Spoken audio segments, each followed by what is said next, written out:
Donc se mettre d'accord à l'unanimité sur un texte, vous voyez bien la difficulté, et on a chacun évidemment un point de vue, de façon plus ou moins écologiste. Certains défendent des positions en considérant que le sens de l'humanité, c'est le développement, d'autres que la priorité, c'est de régler les problèmes de santé, etc. Et il faut qu'on arrive à se mettre d'accord sur ces questions-là. Évidemment, c'est extrêmement compliqué. Depuis Copenhague a été confirmé ce qui faisait partie du protocole de Kyoto, donc qui était la COP 97, mais qui était mis en application plus tard. Ce principe de différencier, en gros, les pays développés doivent agir plus que les autres. On a une feuille de route qui est simple.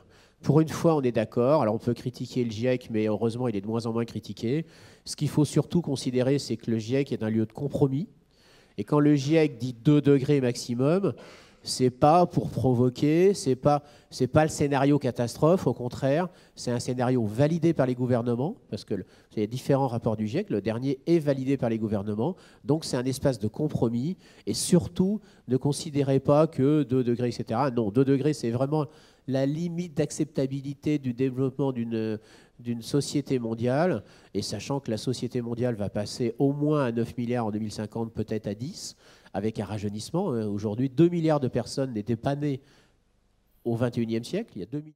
Et le Maroc, qui va accueillir la COP22 dans un an à Marrakech, je trouve, a publié un chiffre extrêmement intéressant parce qu'eux, ils ont dit, nous, on sait faire 17%, donc de baisse en 2030 par rapport à 2010, mais si on a des financements, on peut monter au-dessus de 30%.